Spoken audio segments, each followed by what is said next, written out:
The parables of Jesus are always enlightening, but they can also be confusing. Today on the Mini Bible College, Pastor Woodward unlocks the mystery behind one of the most misunderstood parables of Jesus, the parable of the unjust steward. It just may challenge the way we prioritize our time and our talents. Let's join Pastor Woodward now for his teaching, Rich Man, Poor Man, Beggar, Thief.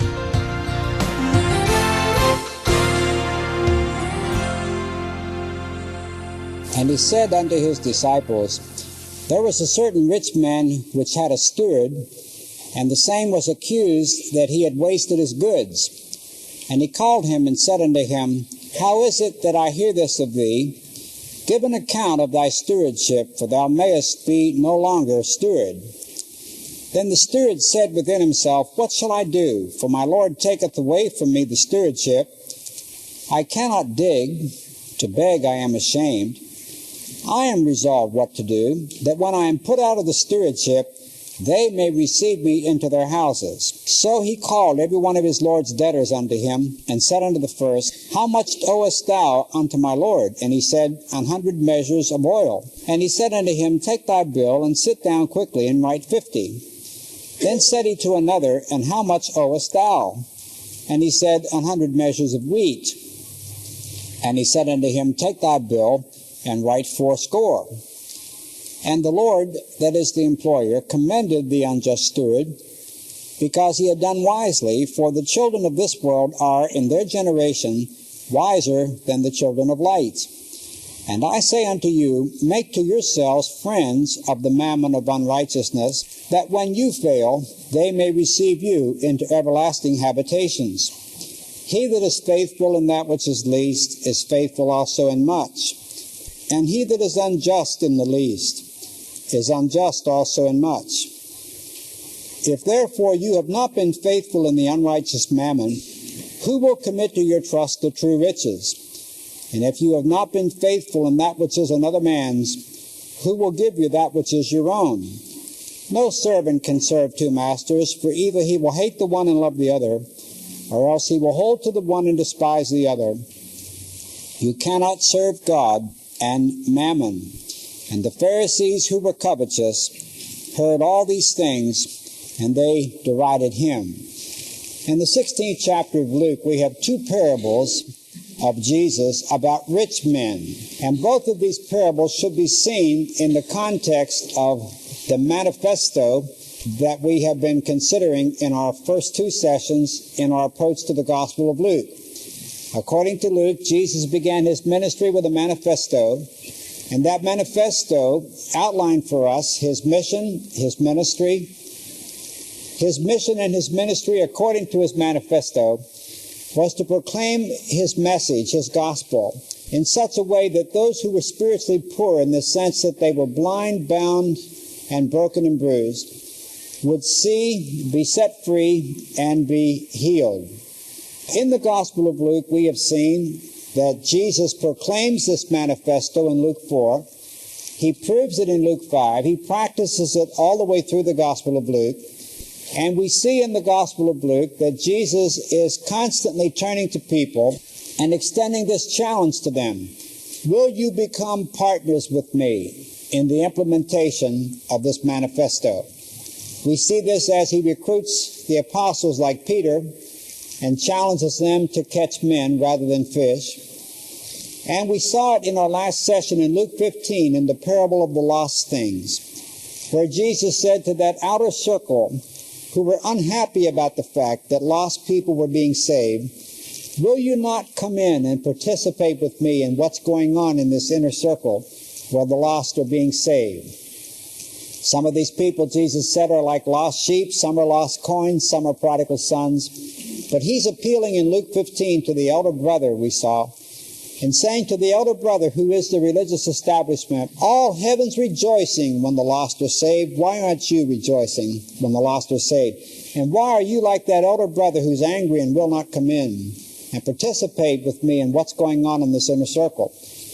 Now in Luke 16, which of course follows the parable of the lost things, Jesus gives two parables about rich men. The first one seems like a negative illustration, but it's really a positive statement about participating with him in his Nazareth manifesto. And then that second story he tells about a rich man, the rich man and Lazarus, is a very negative statement about being a participant or a partner with Jesus in the implementation of his manifesto. This first parable is called the parable of the unjust steward, and it confuses many people because many people feel that in this parable Jesus was commending an embezzler. But that's misunderstanding the parable. The parable is about a man who has a steward, which means a manager, a treasurer for his corporation. Here's where we get one of the important words of the New Testament. The Old Testament teaches tithing. It teaches giving offerings, which are beyond the tithe. It teaches making sacrifices, which cost you something. But when you get to the New Testament, the word is steward. And the concept of the word stewardship is you're not supposed to cut Jesus Christ in for 10% of the action or give him 10% of what you have or what you gain. Everything you are and everything you have belongs to him. And the issue really is management. Are you managing what he has committed to your trust? Now, this includes your money, but it also includes your talent, your time, your energy, your gifts, everything. The issue really is management. There is a story here, and it's just a story. Remember, the story is supposed to make a point. A man who's wealthy has a steward or a manager, and he hears that this man's mismanaging, wasting, perhaps embezzling. And so he tells the manager or the steward that the CPAs are coming in, the auditors are coming in, and they're going to go over the books. Now, the steward sits down and has a little talk with himself. He says, right now, I have power, I have control over my master's money. But as soon as those auditors go over the books, I'm going to be fired and I'm going to lose that control over my master's money. Now, what can I do? He thinks about his options, and then he says, I know what I'll do. So he would visit with these people who were indebted to his master. And then at the end of the visit, he would say, I've always liked you, and I'd like to do something nice for you. How much do you owe my master? Well, 100 bushels of wheat, they would say. Well, I've always kind of liked you. Why don't you just write out a check for 80, and I'll mark your account paid in full. Same thing with those who owe 100 barrels of oil. Well, when he leaves these people, they say, thank you so much. And he says, I'll be seeing you. And of course, that's the whole idea. His strategy is this. He's looking out for his future. He's saying, right now I'm living in this one sphere where I'm employed, and I have this control over this money that isn't mine. His bright idea was this. I'm going to use this money which isn't mine in such a way that when I'm fired into that next dimension, where I'm out there without a job and without this power over this money, I will have made friends who will gladly receive me into their houses and show me hospitality when I have no place to go. Now, when his employer hears about this, he doesn't commend him because he's an embezzler. He commends him because he was shrewd enough to think about his future. The Phillips translation says he was commended because he thought about his future. Well, the point is really very profound. Jesus says, you are just like that steward. Everything you have really belongs to somebody else. You're just managing it. Just as that steward knew he was going to be fired, you should know that one day you're going to die. And one day you're going to hear these words, you may no longer be steward. Now, give an account of your stewardship. You see, just as this unjust steward really believed he was going to be fired, you should believe that one day you're going to die. The fact of your death, what influence should that have over your attitude toward what you possess or even what you are? Well, it should have a tremendous effect on the way you look at those things. Remember in Ecclesiastes where Solomon was seeking after the purpose and meaning of life, he tried riches. And he became the richest man who ever lived, but one day he faced his riches with the fact of his death. And he said, one day I'm going to die. And who's going to spend all this wealth I've accumulated? I will have no control over that. It may even be a fool who spends all this wealth I've worked so hard to accumulate. When you face your material wealth with the fact of your death, it should have a lot of impact on how you value material things. And here is the application to the parable. It's very profound. This steward lived in two dimensions. First, he had a job. He had power and control over this wealth. But he knew he was going to live in another dimension soon, where he would not have the authority or the power over that money. While he was in dimension number one, he used his control over that wealth in such a way that he made friends who were willing to receive him when he got into the next dimension.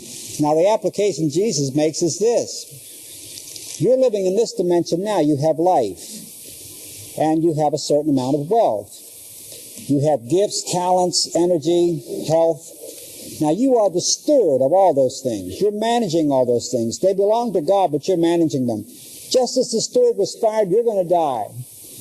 And one day you're going to lose control over all of this. Here's what you should do. Just as the unjust steward used this wealth that wasn't his in such a way that he made friends in the next dimension, you should use what you have in such a way that when you go into the next dimension, meaning the eternal state, you will have friends ready to welcome you into their eternal habitations or living places. Jesus said, in my Father's house, there are many dwelling places. This is the concept. In the next dimension, in the eternal state, there are many places to live. There is such a thing as an eternal habitation. He that winneth souls is wise. That's probably what this parable is saying. Use this that you have control over in this dimension in such a way that when you die, there will be people in the eternal state who will welcome you into their everlasting dwelling places, and they perhaps will say to you, you know, back there in 1975, you gave $1,000 to a missionary in northern Luzon, and that made it possible for him to put gas in his Jeep and go on a missionary journey. And on that missionary journey, I found Christ. And I wouldn't be here in this eternal state if you had not managed your mammon of unrighteousness faithfully. In other words, this parable is saying, you can't take it with you. But that's just about the only place you can go without it, you know. Well, you can't take it with you. That's the bottom line, you know. You can't take it with you, but this parable seems to be saying you can buy shares in heaven. And one way you buy shares in heaven is you manage your mammon of unrighteousness or your money in such a way that the kingdom of God is extended. The church of Jesus Christ is built. People come into a saving knowledge of Christ because of the way you've managed your mammon of unrighteousness. And in that sense, you're making friends in the next dimension. You can see that the thrust of the parable fits in with the theme of chapter 15. Again, Jesus is saying, will you become a participant with me in the implementation of my manifesto? I have come to give sight to the blind. I have come to give freedom to the bound and healing to the broken and bruised. I have come to give salvation to the poor. The Spirit of the Lord has anointed me to do that. Now, will you participate with me in that? Will you be a partner with me in that? There are many ways that we can be partners with Jesus in the implementation of his manifesto. One way is stewardship. One way is faithful stewardship. Somebody has said 75% of the teaching of Jesus is on the subject of stewardship. That doesn't mean that 75% of his teaching is on the subject of money. But it does mean that about 75% of his teaching has to do with this. What are you doing with your time? What are you doing with your life? What are you doing with the things that make up your life? Your energy, your talents, your gifts, your health, and of course, your money. All those things that make up your life. Are you managing them? Are you managing them in such a way that you could be called a faithful steward? You see, it's not a matter of tithing, really, when you get to the New Testament. It's much more than that. It's all his. And one day the question will not so much be, how much did you give to God? But why did you keep so much for yourself? Why did you spend all that money on yourself? That was my money. Why so much on yourself and so little in helping me implement and apply my manifesto? What is a faithful steward anyway? Just as sure as that unjust steward was going to be fired, one day we're going to hear the words, you may no longer be steward. And the next thing we'll hear is this, now give an account of your stewardship. How did you manage all that which I entrusted to you? Did you manage it in such a way that you became a partner with me in the implementation of my manifesto? You see, this really is a very positive statement, because in a very negative way, here's the picture of a man who shows us it's possible in a very positive way to participate with Jesus in the implementation of his manifesto. And here you have this very serious application. Once you get all this in focus, you have this application. He that is faithful in that which is least is faithful also in much. And he that is unjust in the least is unjust also in much. If therefore you have not been faithful in the unrighteous mammon, which means money, who will commit to your trust the true riches? What this is really saying, frankly, is this. God won't bless us spiritually if we're not faithful in the way we manage money. This doesn't mean that every Christian has to do like the rich young ruler and give away all of his money. In fact, this may teach the opposite. This may teach that a Christian would be a very astute businessman, a very good manager, who would perhaps be a billionaire because he's a good manager. But when he becomes a billionaire, it all belongs to God. And his whole motivation for becoming a billionaire is that he might be a partner with Jesus in the implementation of his manifesto. Now that's a very positive statement. And that's followed by a negative statement. He tells another story about a rich man. He said there was a rich man who fared sumptuously every day, and he was clothed in purple and fine linen, lived in a mansion, couldn't have had it better in this life. And lying at his gate, there was a man named Lazarus, and he couldn't have had it worse in this life. Now, if you think of this little parable like a 3-act play, that's Act 1. Here you see the rich man sleeping between silk sheets every night, faring sumptuously every day, feasting at his banquet table. And every day when he goes out through his gate, here's this beggar lying at his gate, dogs licking his sores. He couldn't have it worse. That's Act 1. Act 2 is the death of both men. They both die. That's what Solomon said again in Ecclesiastes. One thing happens to all of them. The rich men, the smart men, the fool, everybody dies. That's the great common denominator. So the rich man dies between his silk sheets and his mansion. And he's buried with great pomp and ceremony. Lazarus dies lying out there at his gate, and it says he isn't even buried. The sanitation crew comes by and picks up his carcass and throws it on a cart. And his carcass is probably dumped on the great garbage dump called Gehenna. That's one of the words Jesus uses for hell. The idea of waste, refuge. His body's just thrown on that garbage heap, that's all. That's Act 2. They both die. But when the curtain goes up on Act 3, you get to the point of the parable. Now they're in the next dimension. And that beggar Lazarus couldn't have it better. He's in Abraham's bosom, which means he's in intimate fellowship with Abraham. And that rich man, he's in hell. And he couldn't have it worse. He's in torment. There's a great separation, a great gulf fixed between these two men, and it's irrevocable. Nothing can be done about it. And the rich man is told that. He's told that there's a great gulf fixed between you and Lazarus. He says, "Oh, Father Abraham, let Lazarus dip his finger in water and come and touch my tongue. I'm tormented in this great flame." But he's told, no, there's a great gulf fixed between you and Lazarus. And those that would come from where Lazarus is to you cannot, and those that would go from where you are to Lazarus cannot. It's fixed. Now, when he understands this, he has a great concern for his 5 brothers.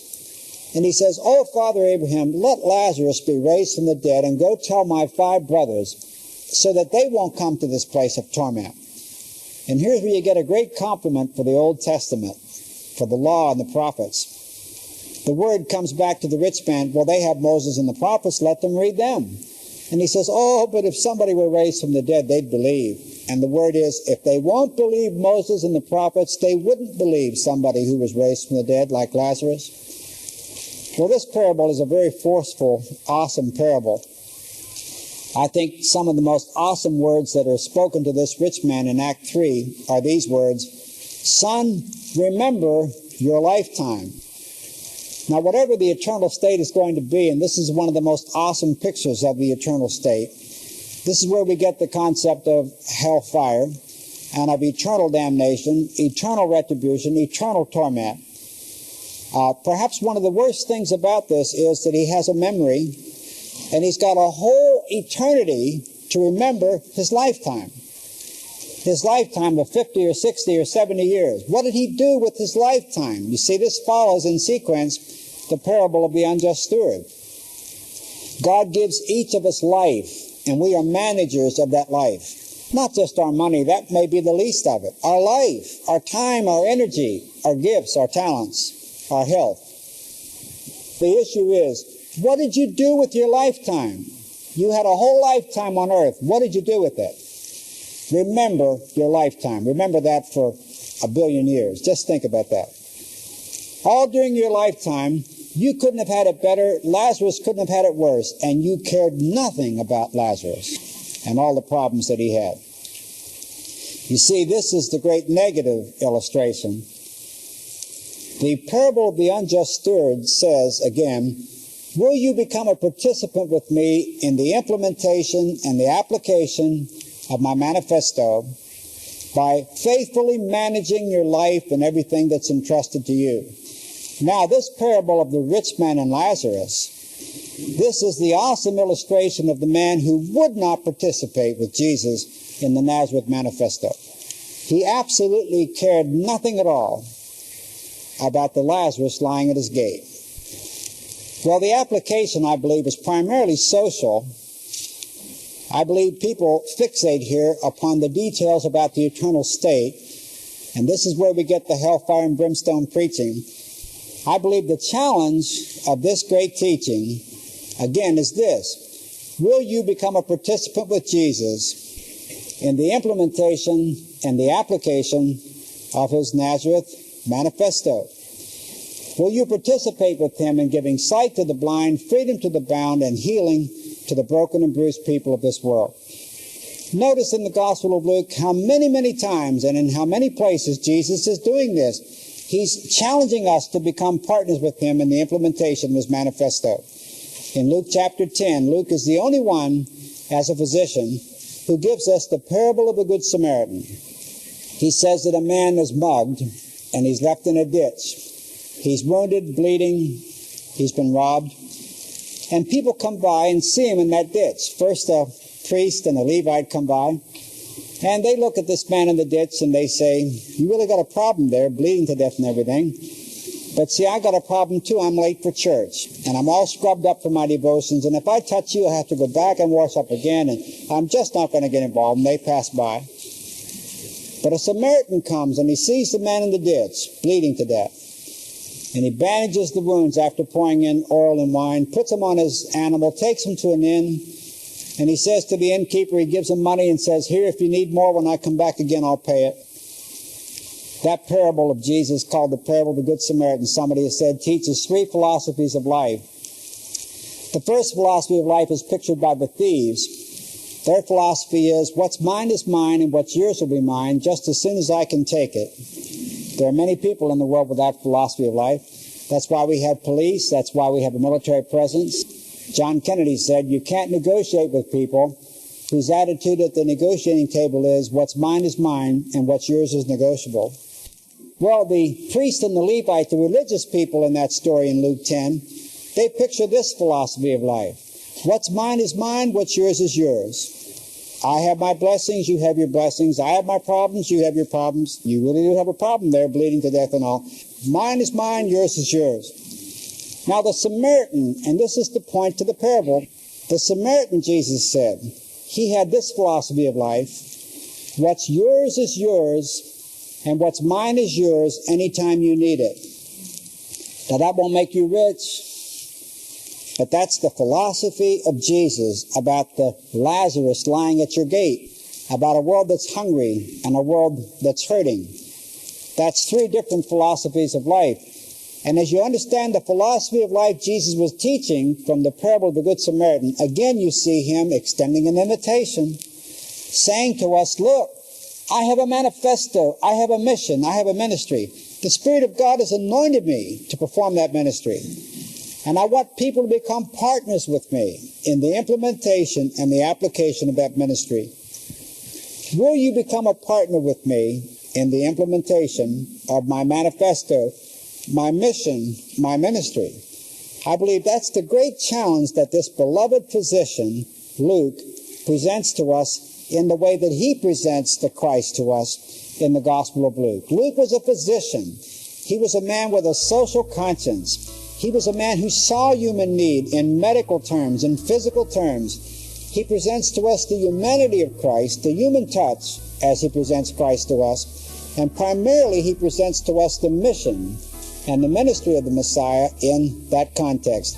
Will you be a partner with Jesus in the implementation and the application of his manifesto and his ministry? That's the challenge of the Gospel of Luke.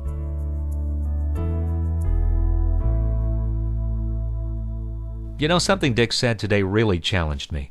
When we get to the next dimension, the question may not be, how much did you give God? It may be, why did you keep so much for yourself? Our time, our talent, our money, it's all His. Let's give it back to Him and see what happens. Well, that wraps up another day of fine teaching with Pastor Dick Woodward, and I hope you've been blessed by the presence of the Lord today as you've listened. And if you enjoyed today's program, I hope you'll join us again next time as Pastor Dick takes us once again into a new lesson as he continues teaching us through the Bible. Thank you, and may God bless you until we meet again.